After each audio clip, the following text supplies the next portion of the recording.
தானியேலை குறித்து, தானியேலே நீ மிகவும் பிரியமானவர், மிகவும் பிரியமானவர். ஆண்டவர் அன்போடு 2 முறை அழைத்தார். தானியேல் 9ஆம் அதிகாரம் 23ஆம் வசனத்தில் தானியேலே நீ மிகவும் பிரியமானவர். 10ஆம் அதிகாரத்தில் 19ஆம் வசனத்தில் தானியேலை மிகவும் பிரியமானவன், பிரியமான புருஷனே பயப்படாதே, உனக்கு சமாதானம் உண்டாவதாக. தாவீது என்ற பேருக்கு பிரியமானவன் என்ற அர்த்தம் உண்டு. தாவீது எப்போதும் ஆண்டவரிடத்தில் ஜெபம் பண்ணும்போது, தேவனே உமக்கு பிரியமானதை செய்ய எனக்கு போதித்தருளும், உம்மை பிரியப்படுத்த விரும்புகிறேன், உம்முடைய இருதயத்துக்கு ஏற்றவனாய் இருக்க பிரியப்படுகிறேன், எனக்கு போதித்தருளும் என்று ஆண்டவரை நோக்கி கேட்டார். ஆகவேதான் தாவீதுக்கு வேதத்தில் ஒரு நீங்காத இடம் கிடைத்தது. அதுபோல இங்கே வாசிக்கிறோம், தானியேலை தேவன் அழைக்கும் போதெல்லாம் பிரியமான புருஷனாகிய தானியேலே என்று அன்போடு அழைத்தார். இயேசு கிறிஸ்துவுக்கு கூட பிரியமானவர் என்ற ஒரு அருமையான பெயர் உண்டு. அவர் ஞானஸ்நானம் பெற்று கரையேறும்போது வானம் அவருக்கு திறக்கப்பட்டது. பரிசுத்த ஆவியானவர் புறாவை போல இறங்கி வந்தார். மட்டுமல்ல, பிதாவாகிய தேவன் சத்தமாய் பரலோகத்திலிருந்து முழங்கி சொன்னார், இவர் என் நேசகுமாரன், இவர் மேல் பிரியமாய் இருக்கிறேன், பிரியமாய் இருக்கிறேன். மத்தேயு 3ஆம் அதிகாரத்திலும் 17ஆம் வசனத்தில் அதை வாசிக்கிறோம். மத்தேயு 17ஆம் அதிகாரம் 5ஆம் வசனத்தில் ஆண்டவர் மறுரூப மலையிலே சிஷ்யர்களோடு இருந்தபோது பரலோகம் மீண்டும் திறந்தது. பரலோக பிதாவானவர் அவர் இயேசுவை குறித்து சொல்லும்போது, இவர் எனக்கு பிரியமான நேசகுமாரன், இவருக்கு செவி கொடுங்கள், இவருக்கு செவி கொடுங்கள். அருமையான தேவனுடைய பிள்ளைகளே, நம்மை குறித்தும் ஆண்டவருக்கு ஒரு நோக்கம் உண்டு. பிரியமானவருக்குள் ஆண்டவர் நம்மை பரலோகத்தில் உள்ள சகல ஆசீர்வாதங்களாலும் ஆசீர்வதித்திருக்கிறார் என்று எபேசியர் 1:5 சொல்லுகிறது. 4ஆம் வசனத்திலிருந்து வாசிக்கும் போது, அவர் கிறிஸ்து இயேசுவுக்குள் உன்னதங்களுக்குரிய சகல ஆசீர்வாதங்களாலும் ஆசீர்வதித்திருக்கிறார். உலக தோற்றத்துக்கு முன்பாகவே அவர் நம்மிலே அன்பில் பரிசுத்தம் உள்ளவர்களும் குற்றமில்லாதவர்களுமாய் இருக்கும்படி நம்மை தெரிந்து கொண்டார். பிரியமானவருக்குள் நாம் சுதந்திரராய் இருக்கும்படி நம்மை முன்குறித்திருக்கிறார். நீங்கள் கிறிஸ்துக்குள் இருக்கும்போது பரலோகம் உங்களையும் பிரியமானவனே என்று அழைக்கும். 3 யோவான் 2ஆம் வசனம் சொல்லுகிறது, பிரியமானவனே உன் ஆத்துமா வாழ்கிறது போல எல்லாவற்றிலும் வாழ்ந்து சுகமாய் இருக்க வேண்டும் என்று விரும்புகிறேன், பிரியமானவனே என்று அழைக்கிறதை பார்க்கிறோம். உன்னத பாட்டில பல இடங்களில் என் பிரியமே, என் ரூபவதியே, என் சகோதரியே, என் மணவாளியே, ஆண்டவர் பிரியமே என்று அழைக்கிறார், என் பிரியமே என்று அழைக்கிறார். அவருடைய பிரியம் நம்மேல இருப்பதாக, அவருக்கு பிரியமானதை செய்யும்போது நம்மை பாதுகாக்க தம்முடைய தேவதூதர்களை எல்லாம் அனுப்புவார். இந்த 2 இடத்திலும் தேவதூதர்கள் தானியேலை பிரியமானவனே என்று அழைத்தார்கள். சரி, இப்போ தானியேல் 10ஆம் அதிகாரத்துக்குள் செல்ல போகிறோம். முதல் 3 வசனங்கள் தானியேலுக்கு தன்னுடைய ஜனத்தை குறித்த ஒரு அக்கறை, ஒரு பாரம், இஸ்ரவேலரை குறித்து, எருசலேமை குறித்து, எருசலேமுள்ள தேவனுடைய ஆலயத்தை குறித்து மிகுந்த அக்கறை உள்ளவராய் உபவாசித்து உபவாசித்து தேவனிடத்தில் ஜெபித்தார். 21 நாட்கள் அவர் எப்படி உபவாசித்தார் என்பதை குறித்து கடந்த வகுப்பில் நான் உங்களோடு பகிர்ந்து கொண்டேன். அதற்கு பிறகு ஆச்சரியமான தரிசனம். அந்த 4ஆம் வசனத்திலிருந்து அவருடைய கண்களை ஏறெடுக்கிறார். இதுவரை அவர் தேவதூதர்களை பார்த்தார். ஆனால் இங்கே முதல் முறை கிறிஸ்துவை அவருடைய கண்கள் கண்டது. வெளிப்படுத்தல் 1ஆம் அதிகாரத்தில் எந்த கிறிஸ்துவை, உயிர்த்தெழுந்த எந்த மகிமையடைந்த இயேசுவை அப்போஸ்தலனாகிய யோவான் பத்மு தீவில தரிசித்தாரோ, அதே இயேசுவை தானியேல் பழைய ஏற்பாட்டு காலத்தில் அவர் தரிசித்தார். தானியேலும் சரி அல்லது யோவானும் சரி தன்னுடைய வயது முதிர்ந்த நாட்களிலே தனிமையாய் இருந்தபோது மகிமையின் தரிசனத்தை கண்டார்கள். வானம் திறக்கப்பட்டது. தேவாதி தேவன் எப்படி அவருடைய கண்கள் இருந்தன, கைகள் இருந்தன, கால்கள் இருந்தன, அதையெல்லாம் விவரித்து சொல்லுகிறார். இயேசுனுடைய முகம் சூரியனை போல பிரகாசித்ததாம். அவருடைய கண்கள் அக்கினி மயமாய் இருந்தது, அக்கினி ஜுவாலையாய் இருந்தது. வெளிப்படுத்தின விசேஷத்தில் மட்டும் 3 இடங்களில் அவருடைய கண்களை பார்த்துவிட்டு அக்கினி ஜுவாலையை போல இருந்தது. அவருடைய கண்கள் அக்கினி இருந்ததுனால தான் அவர் தம்முடைய ஊழியக்காரரை அக்கினி ஜுவாலையாக மாற்றுகிறார். சங்கீதம் 104:4 சரி, எபிரேயர் 1:7 சரி, கர்த்தர் தம்முடைய தூதர்களை காற்றுகளாக மாற்றினாலும் அவருடைய ஊழியக்காரரை அக்கினி ஜுவாலையாய் மாற்றுகிறார். நம்முடைய மத்தியில் உலாவுகிற கர்த்தர் அக்கினி மயமான கண்களை உடையவர். அவருடைய பார்வைக்கு மறைவானது ஒன்றுமில்லை. அவருடைய கண்கள் அக்கினியை வெளிப்படுத்துகிறதினாலே அவருடைய ஒரு பார்வை உங்களை அக்கினி ஜுவாலையாய் மாற்றிவிடும். நீங்கள் பாவம் நெருங்காத ஒரு அக்கினியாக, சோதனை மேற்கொள்ளாத ஒரு அக்கினியாக, சத்துருடைய வல்லமையை சுட்டரிக்கிற ஒரு அக்கினி ஜுவாலையாக நீங்கள் மாற வேண்டும் என்பதற்காகத்தான் அவருடைய கண்கள் அக்கினி ஜுவாலையை போல இருந்தது. யோவான் அவருடைய வாயை பார்க்கிறார். அவருடைய நாவையும் அவருடைய வார்த்தையும் பார்க்கும்போது இருபுறம் கருக்குள்ள பட்டயம் அவருடைய வாயிலிருந்து புறப்பட்டது. அவருடைய வார்த்தை இருபுறமும் கருக்குட்ட ஒரு பட்டயம், உள்ளையும் புறம்பையும் வெட்டி சுத்திகரிக்கிற ஒரு பட்டயம், ஊனையும் ஊனுக்குள் இருக்கிற மஜ்ஜுவையும் வேறு பிரிக்கக்கூடிய பட்டயம், கர்த்தருடைய வார்த்தை ஆவியின் பட்டயம். ஒவ்வொன்றாய் பார்க்கிறார். அவருடைய பாதங்களை பார்த்தால் அது உலைக்களத்தில் காய்ந்த வெண்கலம் போல இருந்தது. ஒவ்வொரு பகுதியும் அவர் பார்த்து எழுதுகிறார். அது மனுஷகுமாரனாகிய இயேசு கிறிஸ்துவினுடைய தரிசனம். வேதத்தை நீங்கள் வாசித்தால் அவர் தானியேல் முதலாவது கேப்ரியல் தேவதூதனை சந்திக்கிறார், 2வது மிகாவேல் தேவதூதனை சந்திக்கிறார். இந்த 10ஆம் அதிகாரத்தில் இயேசு கிறிஸ்துவையே அவர் சந்திக்கிறார், தேவாதி தேவனை சந்திக்கிறார். அவருடைய தரிசனத்தை குறித்து இந்த அதிகாரத்தில் எழுதப்பட்டிருக்கிறது. 5ஆம் 6ஆம் வசனத்தில் அந்த தரிசனத்தை வாசிக்கிறோம். என் கண்களை ஏறெடுக்கும் போது சணல் வஸ்திரம் தரித்து தமது அறைகளில் உப்பாசின் தங்க கச்சை கட்டி கொண்டிருந்த ஒரு புருஷனை கண்டேன். அவருடைய சரீரம் படிக பச்சை போலவும், அவருடைய முகம் மின்னலின் பிரகாசம் போலவும், அவருடைய கண்கள் எரிகிற அக்கினி தீபங்கள் போலவும், அவருடைய புயங்களும் அவருடைய கால்களும் துலக்கப்பட்ட வெண்கல நிறம் போலவும், அவருடைய வார்த்தைகளின் சத்தம் ஜனக்கூட்டத்தின் ஆரவாரம் போலவும் இருந்தது. வெளிப்படுத்தின விசேஷத்தில் அவருடைய சத்தத்தை குறித்து எழுதும்போது இடி முழக்கம் போல இருந்தது என்று எழுதுகிறார். இன்னொரு பக்கம் அவருடைய சத்தத்தை கேட்கும்போது திரளான வெள்ளங்களின் இரைச்சல் போல அவருடைய சத்தம் தொனித்தது. கர்த்தருடைய சத்தத்துக்கு என்றே சங்கீதக்காரன் 29ஆம் சங்கீதத்தை அவர் எழுதி வைத்தார். கர்த்தருடைய சத்தம் வல்லமையுள்ளது. கர்த்தருடைய சத்தம் கேதுரு மரங்களை முறிக்கக்கூடியது. கர்த்தருடைய சத்தம் பெண் மான்களை ஈனும்படி காதேஸ் வனாந்தரத்தை அதிரும்படி செய்கிறது. கர்த்தருடைய சத்தத்துக்கென்றே ஒரு அதிகாரத்தை எழுதினார்.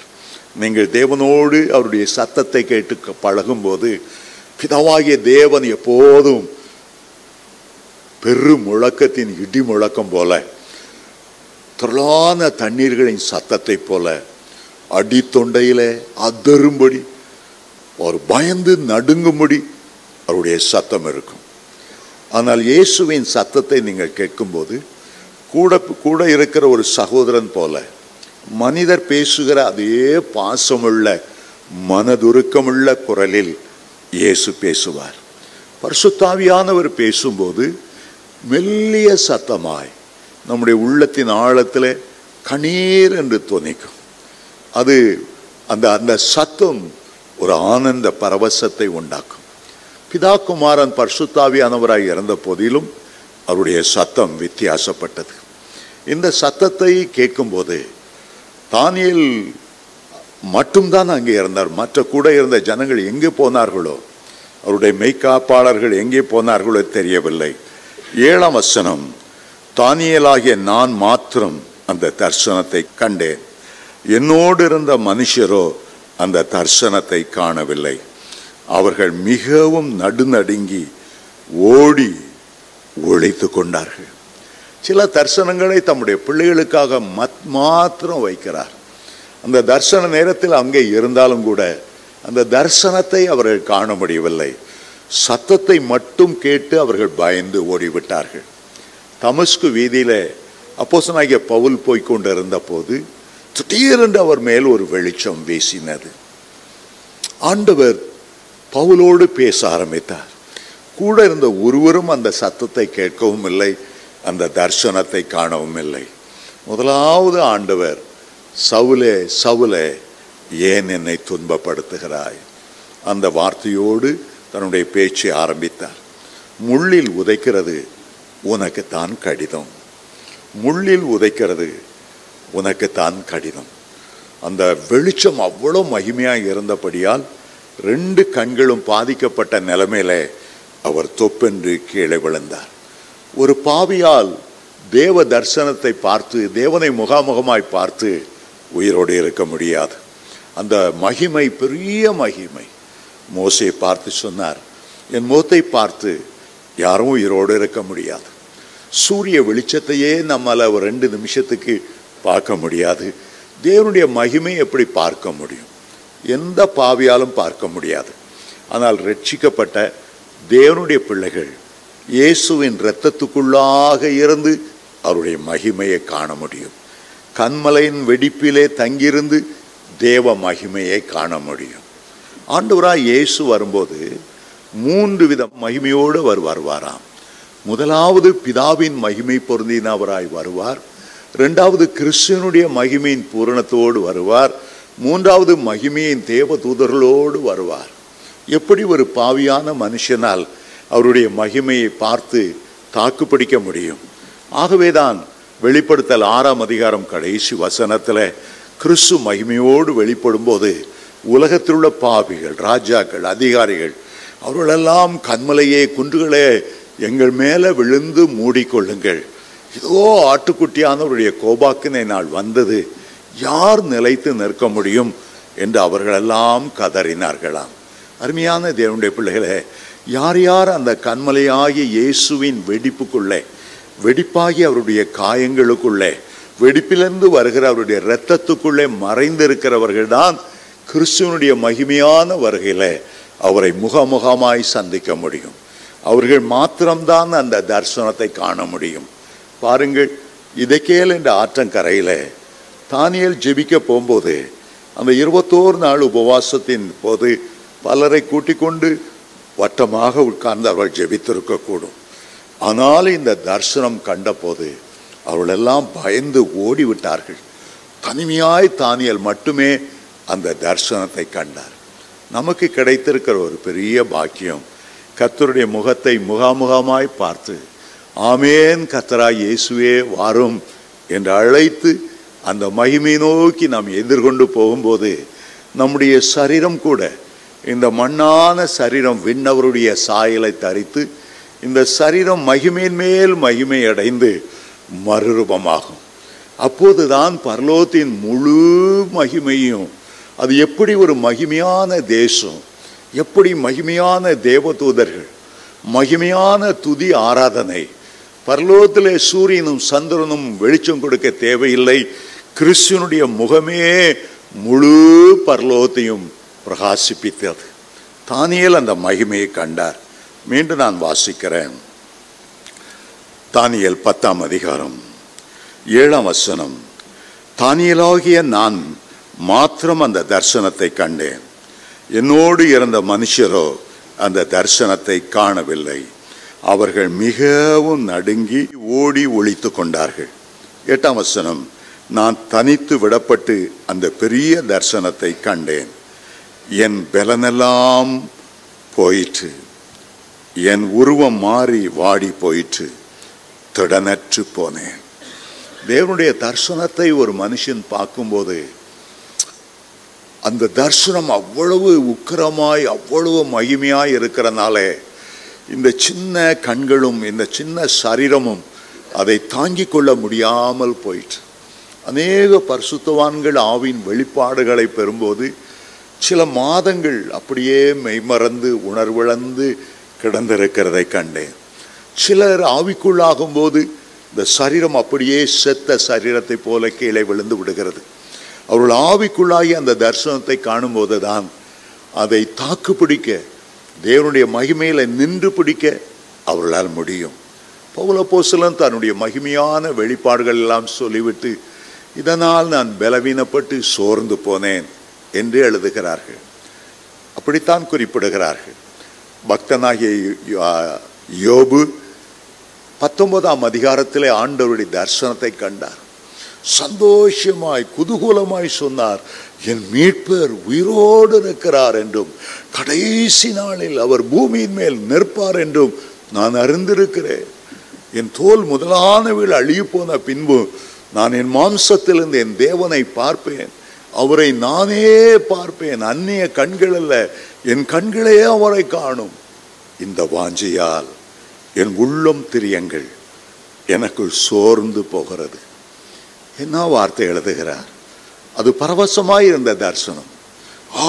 நான் சொல்லும் வார்த்தைகள் எழுதப்பட்டால் நலமாயிருக்கும், கருங்கலிலே ஒளிவெட்டாக செதுக்கப்ப ஈய எழுத்துக்களாக பதிந்தால் நலமாயிருக்கும் என்றெல்லாம் சொல்லிவிட்டு அந்த தரிசனத்தை கண்டு முடித்தது பிறகு என் உள்ளம் திரியங்கள் எனக்குள் சோர்ந்து போகிறது, எனக்குள் சோர்ந்து போகிறது.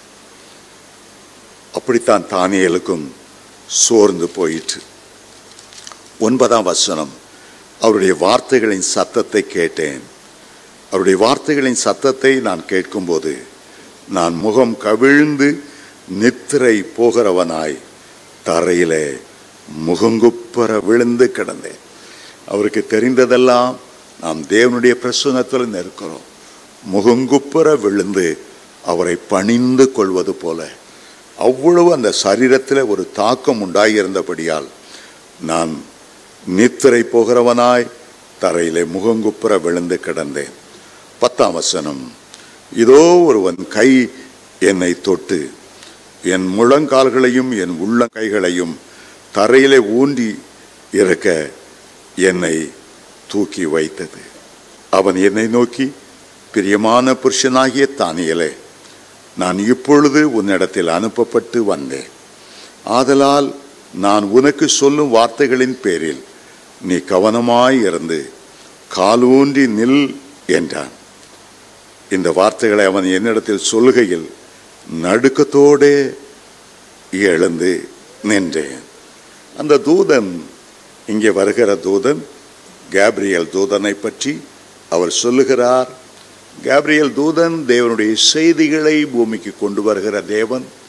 அந்த கேப்ரியல் தூதன் தம்முடைய பிள்ளைகளை திடப்படுத்தி பலப்படுத்துகிற தேவன்.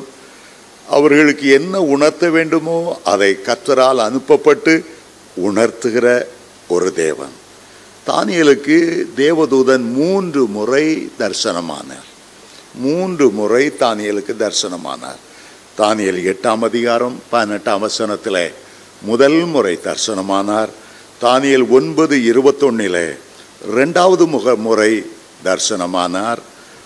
10ஆம் அதிகாரம் 16-19 2 வசனங்களிலே 3ஆம் முறை அவருக்கு தரிசனமானார். அருமையான தேவனுடைய பிள்ளைகளே, நாம் கர்த்தருடைய குடும்பத்தில் இருக்கிறோம். இந்த குடும்பம் பூமியிலே பரிசுத்தவான்களால் நிரம்பி இருக்கிறது. கர்த்தருடைய பரிசுத்தவான்கள் பூமி எங்கும் நிரம்பி இருக்கிறார்கள். அவருடைய இரத்தத்தால் மீட்கப்பட்டவர்கள், அவருடைய ஆவியால் அபிஷேகம் பண்ணப்பட்டவர்கள், கர்த்தரை ஆவியோடும் உண்மையோடும் சேவிக்கிற திரள் மக்கள். உலகத்தின் எந்த பகுதிக்கு போனாலும் நீங்கள் தேவனுடைய பிள்ளைகளை காண முடியும். தேவனுடைய பிள்ளைகளும் இந்த பூமியில் இருக்கிறார்கள். அதே நேரத்தில் நம்முடைய குடும்பத்தில் எண்ணற்ற தேவ தூதர்கள் இருக்கிறார்கள். அவருடைய எண்ணிக்கை 1000-1000ஆகவும் 10,000-10,000 பேராகவும் இருந்தது. சேராபீன்களை குறித்து வாசிக்கிறோம், கேரூபீன்களை பற்றியும் நாம் வாசிக்கிறோம். ஏசாயா தீர்க்கதரிசி கேருபீன்களை ஆண்டவர் கண்டார். சேராபீன்கள் ஆசரிப்பு கூடாரத்தில் 2 உடன்படிக்கை பெட்டியின் மேல் அந்த சேராபீன்கள் செட்டைகளை வெறித்து நின்று கொண்டிருந்தார்கள். சில தேவதூதர்களுக்கு 2 செட்டைகள், சில தேவதூதர்களுக்கு 6 செட்டைகள், சில தேவதூதர்களுக்கு செட்டைகளே இல்லாவிட்டாலும் அதை பற்றி அவங்க அக்கறை கொள்வதில்லை. பரலோக குடும்பத்தில் கேராபீன்கள், சேராபீன்கள், தேவதூதர்கள் நிறைய இருக்கிறார்கள். பரலோக குடும்பத்தில் 4 ஜீவன்களும் 24 மூப்பர்களும் இருக்கிறார்கள். பரலோகத்தில் விடிவெள்ளி நட்சத்திரம் போன்ற, விடிய காலத்து நட்சத்திரம் போல எண்ணற்ற நட்சத்திரங்கள் இருக்கிறார்கள். யோபு 18ஆம் அதிகாரம் 27ஆம் வசனம் என்று நினைக்கிறேன். பூமிக்கு ஆண்டவர் அஸ்திவாரம் இடும்போது விடிய காலத்து நட்சத்திரங்கள் எல்லாம் கம்பீரித்து மகிழ்ந்தார்களாம். விடியற்காலத்து நட்சத்திரம் போல திரள் கூட்டம். இயேசு இந்த பூமியில பிறந்தபோது பரமசேனையினுடைய திரள், பரமசேனையின் திரள் அது என்னென்று நமக்கு சொல்லப்படவில்லை.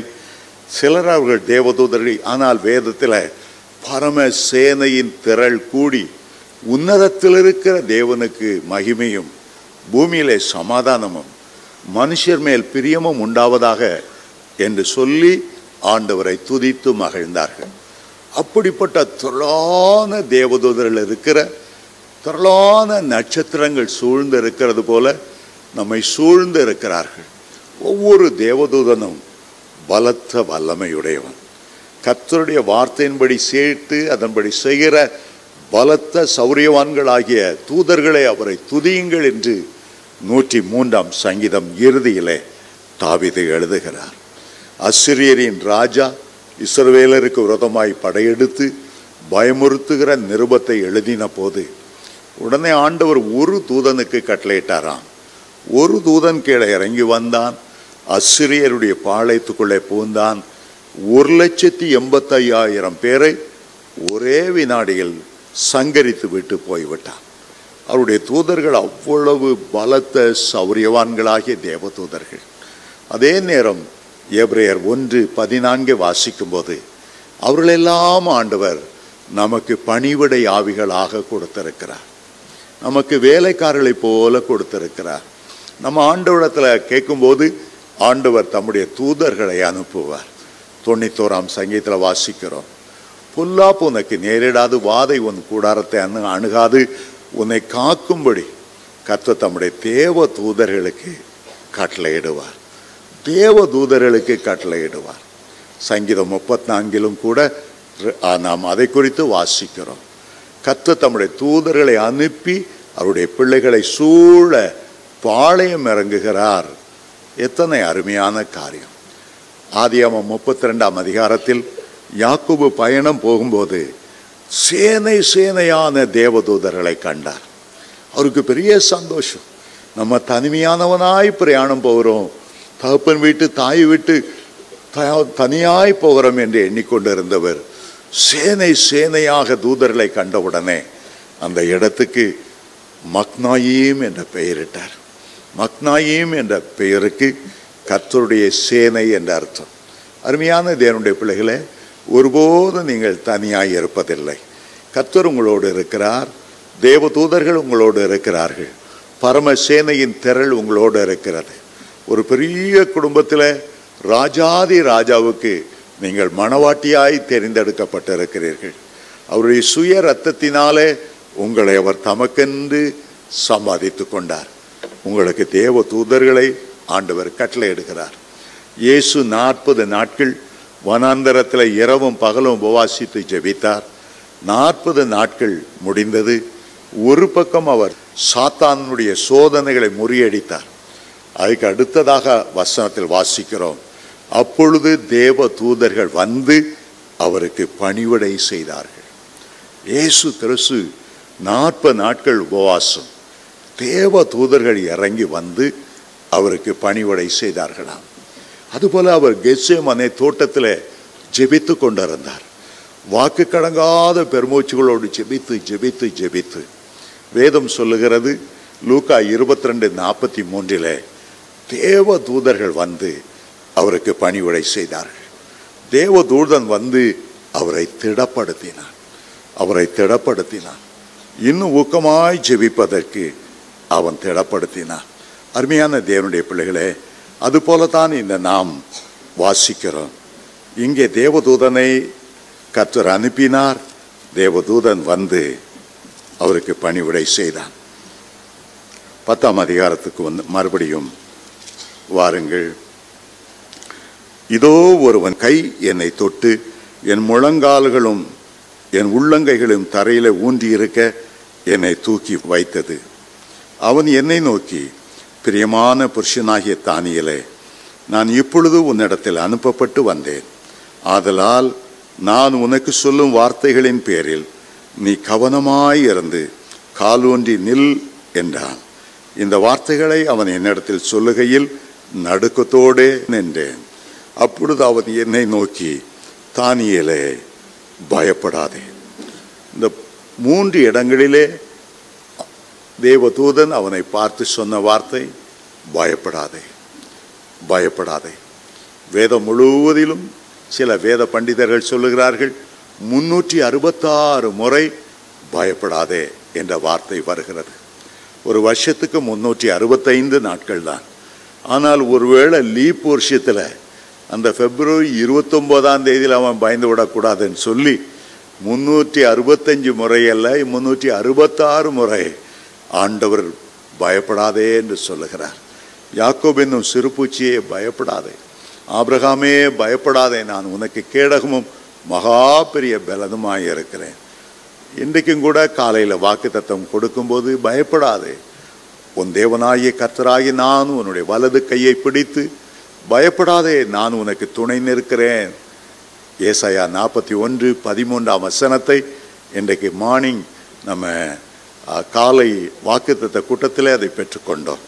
இங்கே தானியேலையும் அதே வார்த்தையை சொல்லி, அப்பொழுது அவன் என்னை நோக்கி, தானியேலே, பயப்படாதே, நீ அறிவை அடைகிறதற்கும் உன்னை உன்னுடைய தேவனுக்கு முன்பாக சிறுமைப்படுத்துகிறதற்கும் உன் மனதை செலுத்தின முதல் நாள் துவக்கி உன் வார்த்தைகள் கேட்கப்பட்டது. முதல் நாளையே ஆண்டவர் உன்னுடைய வார்த்தையை கேட்டுட்டார். முதல் நாளிலேயே அவர் உன் சத்தத்தை கேட்டு பதிலை கொடுத்து விட்டார். பெர்சியா ராஜ்யத்தின் அதிபதி 21 நாள் மட்டும் என்னோடு எதிர்த்து நின்றான். ஆனாலும் பிரதான அதிபதிகளில் ஒருவனாகிய மிகாவேல் எனக்கு உதவியாக வந்தான். ஆகவே நான் அங்கே பெர்சியா ராஜாக்கள் இடத்தில் தரித்திருந்தேன். ஒரு பதிலை தேவதூதன் கொண்டு வந்தான். ஆனால் பார்த்தால் இன்னொரு தேவதூதன், பிசாசின் தேவதூதன், சாத்தானுடைய துரைத்தனங்கள், அதிகாரங்கள், பிரபஞ்சத்தின் பொல்லாத ஆவிகளின் சேனைகள், ஒவ்வொரு தேசத்தையும் காவல் காக்கிற ஒரு காவலாளியாகிய பிசாசு அவன் என்னை தடுத்து நிறுத்தினான். 21 நாட்கள் அவன் தடுத்து நிறுத்தினபடினாலே தானியேல் ஜெபித்த முதல் நாளே பதில் கொடுத்து விட்டாலும் கூட அது தானியேலை வந்து சேர்வதற்கு 21 நாள் ஆனது. உபவாசம் ஆரம்பித்த முதல் நாளையே கர்த்தர் கேட்டு விட்டார். மொத்தம் உபவாசம் 21 நாள். அந்த 21 நாளும் தடுக்கப்பட்டிருந்தார். ஆனால் அந்த உபவாச ஜபம் அவ்வளவு வல்லமை உள்ளதாக இருந்தும் 21 நாளுக்கு மேலே அந்த பிசாசால அதை தடுத்து கொண்டு நிற்க முடியவில்லை. சிலவற்றை நான் உங்களுக்கு சொல்ல விரும்புகிறேன். பிசாசை குறித்து எபேசியருக்கு எழுதின நிருபம் 6ஆம் அதிகாரத்தில் பல தேவ ரகசியங்களை நீங்கள் அறியலாம். 12ஆம் வசனம் நான் வாசிக்கிறேன். ஏனெனில் மாம்சத்தோடும் இரத்தத்தோடும் அல்ல, துரைத்தனங்களோடும். சாத்தானுடைய சேனையை 4 பகுதிகளாக இந்த 12ஆம் வசனத்திலே சொல்லுகிறது. முதலாவது துரைத்தனங்கள். பூமியில எப்படி ஒரு ராஜா இருக்கிறாரோ அவனை ரெப்ரசன்ட் பண்ணக்கூடிய அந்த தேசத்தின் அதிபதிக்கு பேரு துரைத்தனம். ஒவ்வொரு தேசத்தையும் ஆளும்படி சாத்தானுக்கு ஒரு ரெப்ரசன்டேட்டிவ் அங்கே நிறுத்துகிறான். ஒவ்வொரு தேசத்துக்கும் பூமியிலும் ஒரு ஆளுகை உண்டு, மேலையும் ஒரு ஆளுகை உண்டு. சில கிராமங்களுக்கு போனால் அந்த கிராமத்து என்ட்ரன்ஸில் ஒருத்தன் குதிரையில் ஏறி ஒருத்தன் அப்படியே கத்தியை வச்சிட்டு இருக்கிற மாதிரி நிற்பான். அவனை எல்லை காவல் தெய்வம் என்று சொல்லுவார்கள். ஒவ்வொரு கிராமத்துக்கும் கூட பிசாசு ஒரு காவலாளியை வைத்திருப்பான். அந்த கிராமத்துக்குள் நுழையும் போது அந்த பிசாசு என்னென்ன கிரியை செய்கிறது, என்னென்ன குடிவரி ஆவிகளை அந்த மக்களுக்கு கொடுக்கிறது, அந்த எல்லை அந்த பிசாசு என்னென்ன தீமைகளை ஜனங்களுக்கு செய்து அவருடைய கண்களை கட்டி வைக்கிறது என்பதை நீங்கள் அறிந்து கொள்ளலாம். சில கிராம ஊழியங்களுக்கு போகும்போது சரியாக ஜெபம் விட்டு போகாவிட்டால் இந்த எல்லை தெய்வம் என்று இருக்கிற அந்த துரைத்தனங்கள் உங்களோடு போராட ஆரம்பிக்கும். ஆகவே இதில் 4 வகையான ஆவிகளை குறித்து அவர் சொல்லுகிறார். கீழே பார்த்தால் பெர்சிய தேசத்தை கோரேஸ் என்ற ராஜா அரசாண்டு கொண்டிருக்கிறார். அவர் பக்கம் கர்த்தருடைய ஆவியானவர் இருக்கிறார். அவர்தான் இஸ்ரவேல் ஜனங்களை விடுதலையாகி செல்லும்படி உத்தரவு பிறப்பித்த ஒரு ராஜா. கோரேஸ் போய் மத்திய ஆகாயத்தில் தேவதூதர்களை தடுக்க முடியாது. கோரேஸை கண்காணிக்கும்படி சாத்தான் நிறுத்தியிருக்கிற ஒரு துரைத்தனம் அங்கே இருந்து கொண்டு இருந்தது. 2வது இதில் வாசிக்கிறோம். முதலாவது துரைத்தனம். 2வது எபேசியர் 6ஆம் அதிகாரத்தில் துரைத்தனங்களோடும் அதிகாரங்களோடும். முதலாவது ராஜா அல்லது பிரைம் மினிஸ்டர் அல்லது பிரசிடென்ட், இந்த 3 பேரையும் சுற்றி வளைக்கக்கூடிய ஒரு ஆவியை, ஒரு பொல்லாத பெரிய ஆவியை நிறுத்தி இருக்கிறார். சாதாரணமான தூதர்களால் அந்த சாத்தான் நெருக்கி இருக்கிற பெரிய கேப்டன்கள், பெரிய தளபதிகளை தாண்டி வர முடியவில்லை. ஆகவே இந்த பெர்சிய அதிபதிக்காக சாத்தான் நிறுத்தினவரை மேற்கொள்ளபடி மிகாவேல் தேவதூதன் இறங்கி வந்தானா. மிகாவேல் தேவதூதன் இறங்கி வந்தபோது அந்த பெர்சிய அதிபதியாய் நின்ற சாத்தானை மேற்கொள்ள முடியவில்லை. முதலாவது துரைத்தனங்கள். மேலே சாத்தான் வானமண்டலம், அந்த 3ஆம் வானத்தில் அவன் சிங்காசனம் விட்டு அமர்ந்து கொண்டிருக்கிறான். கையில் வாக்கி டாக்கி கொடுத்திருக்கிறான். இந்தியா மேலே உள்ள அதிபதி ஒவ்வொரு தேசத்து அதிபதிகளை எப்படி எப்படி ரூல் பண்ணணும் அவன் கட்டளை கொடுத்து கொண்டிருக்கிறான். அந்த துரைத்தனங்கள் தான் சாத்தானுக்கு அடுத்தபடி பலன் வாய்ந்தவை. அதற்கு அடுத்தபடி அதிகாரங்கள். அதிகாரங்கள் என்று சொன்னால் மந்திரிமார்கள். ஒரு பிரதம மந்திரியோடு இருந்து அரசாளுகிற ஒரு 10 டிபார்ட்மெண்ட் இருக்கும். எலக்ட்ரிசிட்டி போர்டுக்கு இவன், போலீஸ் மந்திரி இவன், வருவாய்த்துறைக்கு இவன், நிறைய மந்திரிகள்.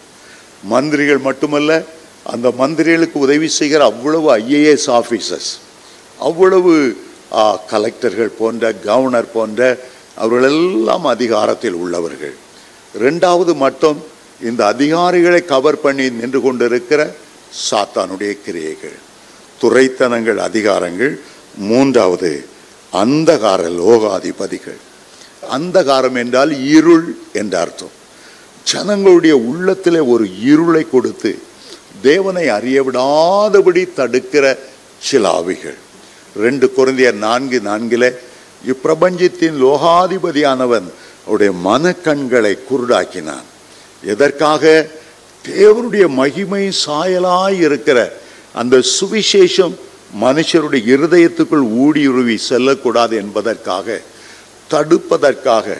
அந்தகார லோகாதிபதிகள் வெளிச்சத்துக்கு ஜனங்களை வரவிடாதபடி இருளிலேயே அவர்களை கட்டி வைத்திருக்கிற அந்தகார லோகாதிபதிகள். சுவிசேஷத்தை அறிவிக்க போகும்போது அவனை என்ன விதத்தில் தடுக்கலாம்? உடல் நல குறைவை கொடுப்போமா, வியாதி கொடுப்போமா, இங்கே வந்து அவன் ஊழியம் செய்கிறானே, பல அந்தகார லோகாதிபதிகள். அருமையான தேவனுடைய பிள்ளைகளே, அவர்களோடு நமக்கு ஒரு போராட்டம் உண்டு. பாம்பேயில் ஒரு பாஸ்டரை குறித்து கேள்விப்பட்டேன். அங்கே ரொம்ப விபச்சாரம் பண்ணுகிற ரெட் லைட் ஏரியா பக்கம் ஒரு சபை ஆரம்பித்தார். அதுக்கு அந்த விபச்சார எல்லைக்கு அருகிலே குடி மதுபானங்களை வெறுக்கிறவர்கள், அதற்கு பின்னால் கொலைவெறி ஆவிகள், மதுபான ஆவிகள், வேசித்தன ஆவிகள். இந்த சபை வளரவே முடியலை. ஆகவே ஆண்டவர் அவரோடு பேசி சொன்னார், நீ வானமண்டலத்தில் உள்ள பொல்லாத ஆவிகளோடு நீ யுத்தம் செய்ய ஆரம்பிக்கணும். ஆகவே தன்னுடைய சபையில் உள்ள 4 பேரை சைக்கிளில் கூட்டி கொண்டு போய் ஒவ்வொரு நாளும் இரவு வேறல 1 மணி நேரம் அந்த இடங்கள் ஆளுகை செய்கிற பிசாசை உடைத்து, அவனுடைய கோட்டையை உடைத்து, வேசித்தன ஆவிகளை, கொலைவெறி ஆவிகளை, இரத்தம் சிந்த வைக்கிற அந்த ஆவிகளை எல்லாம் கடிந்து கொண்டு இரவு 9லிருந்து 10 மணி வரும் சைக்கிளில் போய் அந்நிய பாஷை பேசி ஒவ்வொரு ஆவிகளையும் கட்டி ஜெபம் பண்ண ஆரம்பித்தார்கள். சபை வளர ஆரம்பித்தது. பிறகு 10 பேராய் சைக்கிளில் போனாங்க. பிறகு 20 பேராய், 50 பேராய். ஒவ்வொரு இரவும் அமைதியாக யாரோடும் பேச மாட்டாங்க. வெறும் அந்நிய பாஷை பேசி இந்த இடத்துல கிரியை செய்கிற பொல்லாத ஆவிகள் சேனைகள் வெளியேறட்டும் என்று துரத்துவார்கள். போக போக அப்படி துரத்த ஜனங்களுடைய குருட்டாட்டம் மாறினது. ஜனங்களுக்குள்ளே சுவிசேஷம் போனது. அங்கே ஒரு பெரிய எழுப்புதல் உண்டாயிற்று. பாருங்கள், இந்த ஆவிகள் கட்டப்பட்டா தான் சுவிசேஷம் போகும். இல்லைன்னா அந்த அந்தகார லோகாதிபதி இருளை ஜனங்கள் மத்தியில் கொண்டு வந்து இந்த சுவிசேஷம் அவருடைய உள்ளத்தில் பிரவேசிக்க முடியாதபடி தடுத்து கொண்டு இருப்பான். நம்முடைய சர்ச்சில் ஒரு பேயை துரத்தும் போது அந்த பேய் சொல்லிச்சு, நான் இவளை விட்டா இவ பயங்கர ஊழியக்காரியாக மாறிடுவான்னு எனக்கு தெரியும். ஆனால் எவ்வளவு நாள் இவளை கட்டி வைக்க முடியுமோ கட்டி வைக்கும்படி வந்திருக்கிறேன். இவ விட்டா ஊழியக்காரியாயிருவா, இவளை விட்டா நிறைய பேரை இயேசுண்ட வந்து இவளை குறித்து ஆண்டவருக்கு ஒரு பெரிய நோக்கம் வைத்திருக்கிறார். ஆகவே நான் விடமாட்டேன் அந்த பேய் சொன்னது. சாத்தானுக்கு தெரிகிறது. சாத்தானுக்கு நம்மை ஆண்டவர் அழைத்திருக்கிற அழைப்பு தெரிகிறது. ஆகவே அவன் இருளுக்குள்ளே வைக்கும்படி, அறியாமைக்குள்ளே வைக்கும்படி அவன் பிரயாசப்படுகிறான். கொரியா தேசத்துக்கு போகும்போது அங்கே உள்ள பாஸ்டர் சொன்னார், போதகர் பாலியங்கிச்சோ, எங்களுடைய தேசத்தின் மேலே உள்ள வானமண்டலத்தில் உள்ள பொல்லாத ஆவிகளெல்லாம் துரத்தி விட்டாச்சு. ஏண்டா எங்கள் சர்ச்சில் மாதத்துக்கு 24 நாட்கள் ஞாயிற்றுக்கிழமை தவிர மற்ற எல்லா நாளும் ஆல் நைட் ப்ரேயர் எங்கள் சர்ச்சில் நடக்கும். ஒவ்வொரு நைட்டாக வானமண்டலத்தில் பொல்லாத ஆவிகளின் சேனைகளை நாங்கள் துரத்தி கொண்டு இருக்கிறோம். அவர் சவால் விட்டு சொன்னார், மற்ற தேசத்தில் நீங்கள் ஆண்டவர்கிட்ட ஜெபம் பண்ணி பாருங்கள், கொரியா தேசத்தில் வந்து ஜெபம் பண்ணி பாருங்கள். கொரியா தேசத்தில் ஜெபம் பண்ணும்போது டைரெக்டாக யாரும் தடுக்க முடியாதபடி அந்த ஆவிகள் விலகி ஓடுனதுனால நேரடியாக கத்தடத்தை ஜெபிக்க அவ்வளோ எளிதாக இருக்கும். ஆனால் மற்ற தேசங்களில் போனால் வானமண்டலத்தில் பொல்லாத ஆவிகள், துறைத்தனங்கள், அதிகாரங்கள் இவைகளெல்லாம் உங்களை தடுக்கக்கூடும் என்று அவர் சொன்னார். ஆகவே தான் கொரியாவில் இன்றைக்கு ஒரு பெரிய எழுப்புதல். அங்கே உள்ள 1,00,000க்கு மேலே இருக்கிற சபைகளின் எண்ணிக்கை, 100கணக்கான சபைகளில் 1,00,000க்கு மேலே அங்கே ரட்சிக்கப்படுறாங்க. சபை அங்கத்தினர்களாக இருக்கிறாங்க. நம்முடைய சபையிலும் கூட இந்த மாதத்திலிருந்து, அக்டோபர் மாதத்திலேருந்து நம்ம முழு இரவு ஜெபத்தை வைக்க போகிறோம். இப்போது ஆரம்பிக்க போகிறோம். கீழே அந்த ஹால் கட்டி முடிகிறதுக்காக தான் காத்து கொண்டு இருந்தோம். இந்த மாதத்திலிருந்து தொடர்ந்து ஆல் நைட் ப்ரேயர் நம்முடைய சபையில் ஆரம்பிக்க போகிறது. நம்முடைய சபையில் ஒரு பெரிய எழுப்புதல் ஏற்படுத்தான் ஆகணும். எப்படியாவது 10,000 ஆத்துமாக்கள் ஒரு ஆண்டு காலத்துக்குள்ளே கர்த்தர் எங்களுக்கு தரணும். ஊக்கமாய் ஜெபித்து கொண்டு இருக்கிறோம். சரி, எபேசியர் 6 வரும்போது முதலாவது துரைத்தனங்கள், 2வது அதிகாரங்கள், 3வது பிரபஞ்சத்தின் அந்தகார லோகாதிபதிகள், 4வது வான மண்டலங்களில் உள்ள பொல்லாத ஆவிகளின் சேனைகளோடும் நமக்கு போராட்டம் உண்டு. அசுத்த ஆவிகள் உண்டு, பிசாசுகளும் உண்டு. தங்களை தெய்வம் என்று அழைத்து கொண்டு இருக்கிற விழுந்து போன ஆவிகளும் உண்டு. ஆகவேதான் மத்தேயு 10:10 இயேசு சொன்னார், அவன் திருடவும் கொல்லவும் அழிக்கவும் தான் வருகிறான். அவன் ஆதி முதல் மனுஷ கொலைபாதகன். அவன் பொய்யனும் பொய்க்கு பிதாவுமாய் இருக்கிறான். அவன் அபத்தோன், அவன் அப்பலியோன் என்றெல்லாம் அவனுடைய பெயரை ஆண்டவர் சுட்டி காண்பித்தார். அவன் பெயர் சபூல். சாத்தானுக்கு பல பெயர்களை ஆண்டவர் சொன்னார். இவைகளெல்லாம் விழுந்து போன பிசாசின் தூதர்கள், மனுஷரை தன்னுடைய கட்டுப்பாட்டுக்குள் வைத்து வெளிச்சத்தை அணுகாதபடி பாதுகாக்கிறவர்கள். ஆகவேதான் அப்போஸ்தலனாகிய பவுல் விசுவாசிகளுக்கு எழுதும்போது, நீங்கள் விசேஷமாக ராஜாக்களுக்காகவும் அதிகாரத்தில் உள்ளவர்களுக்காகவும் ஜெபம் பண்ணுங்கள் என்று சொன்னார். 1 தீமோத்தேயு 2ஆம் அதிகாரம் 1ஆம் வசனத்திலிருந்தே வாசிக்கிறேன். நான் பிரதானமாய் சொல்லுகிற புத்தி என்னவெனில், எல்லா மனுஷருக்காகவும் விண்ணப்பங்களையும் ஜெபங்களையும் வேண்டுதல்களையும் சோத்திரங்களையும் பண்ண வேண்டும். நாம் எல்லா பக்தியோடும் நல்லொழுக்கத்தோடும் கலகமில்லாமல் அமைதலுள்ள ஜீவனம் பண்ணும்படிக்கு முதலாவது சொல்லுகிறார், ராஜாக்களோடும். ஏண்டா அந்த ராஜாக்களோடு தான் துரைத்தனங்கள் இருக்கிறது.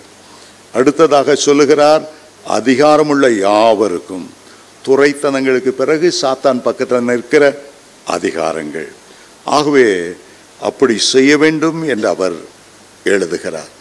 4ஆம் வசனம், எல்லா மனுஷரும் ரட்சிக்கப்படவும் சத்தியத்தை அறிகிற அறிவை அடையவும். இவைகள் அதைத்தான் தடுத்து கொண்டிருக்கின்றன.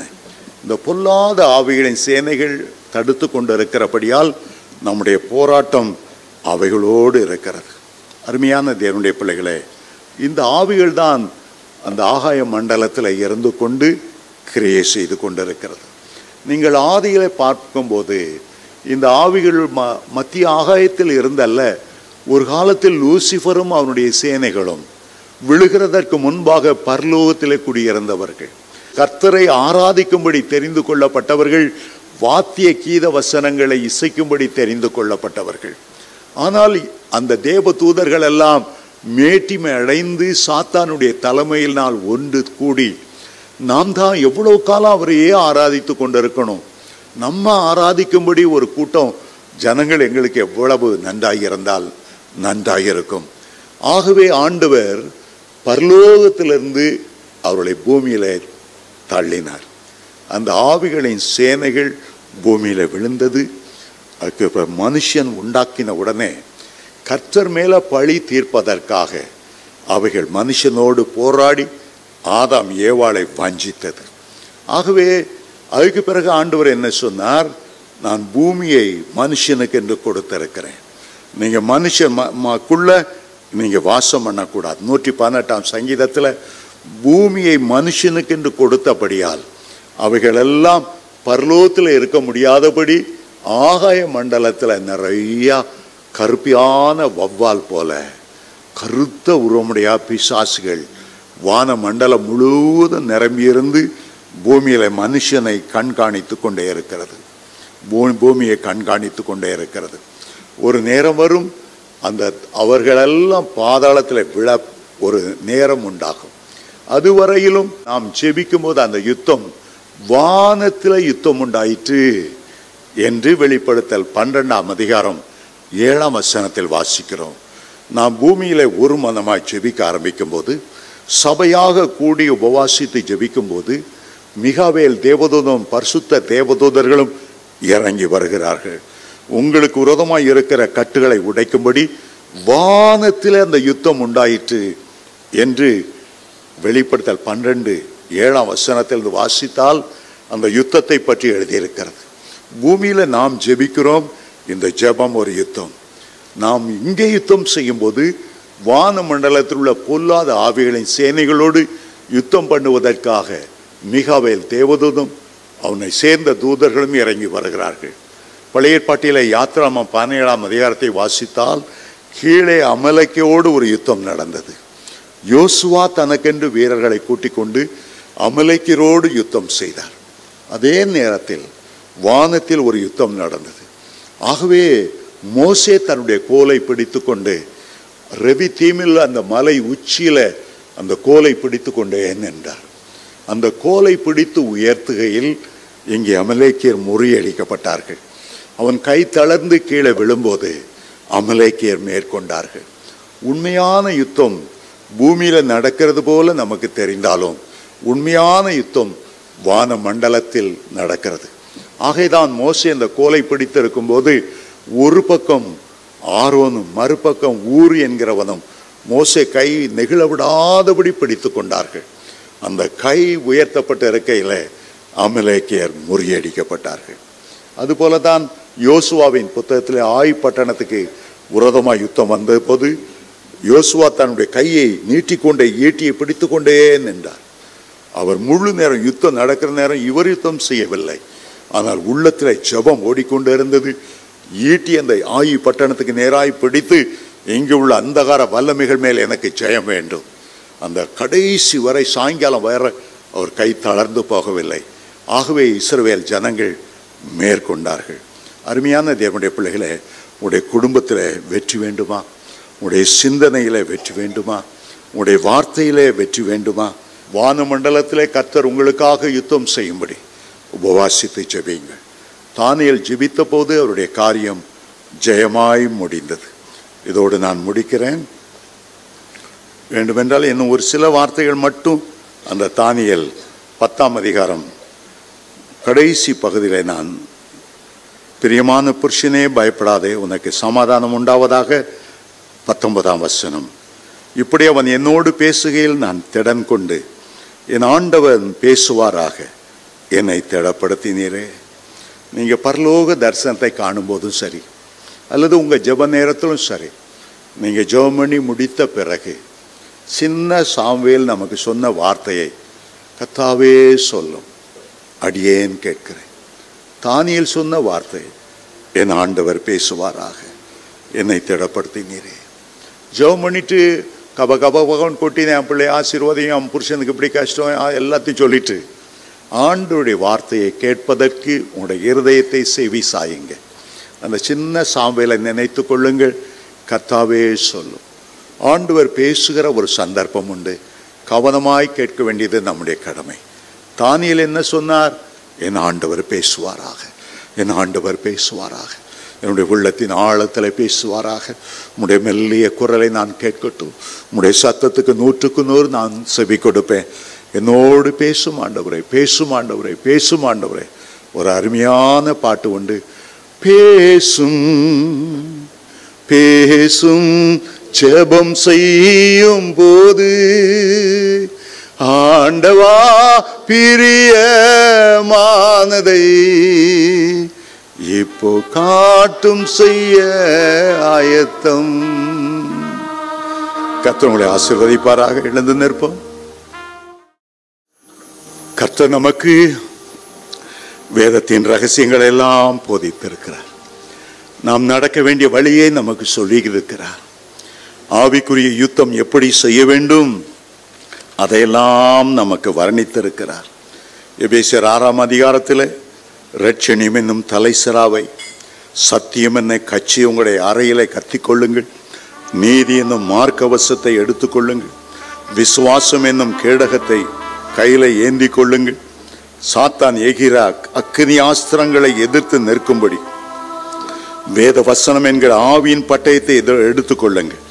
இவைகளெல்லாம் யுத்தத்தில் ஜெயம் பெற கர்த்தர் நம்ம கொடுத்திருக்கிற பாதுகாப்பு ஆயுதம், எதிரியை தாக்கி அழிக்கிற ஆயுதம். இவைகளெல்லாம் நீங்கள் வைத்திருக்கும் போது நீங்கள் ஜெயங்கொண்டவர்களாய் விளங்குவீர்கள். ஜெபிப்போமா? பரலோக பிதாவே, எங்களுடைய குடும்பம் எவ்வளவு பெரிய குடும்பம் என்று அறிய எங்களுடைய கண்களை திறந்தீரே.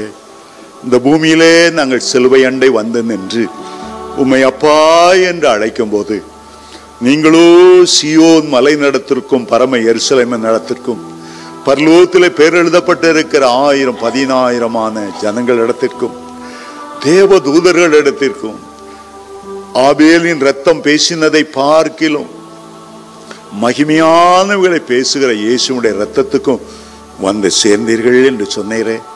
1000 10,000 தேவ தூதர்கள் உள்ள உங்களுடைய அருமையான குடும்பத்துக்கு எங்களுக்கு வழி நடத்தி வந்தீர்.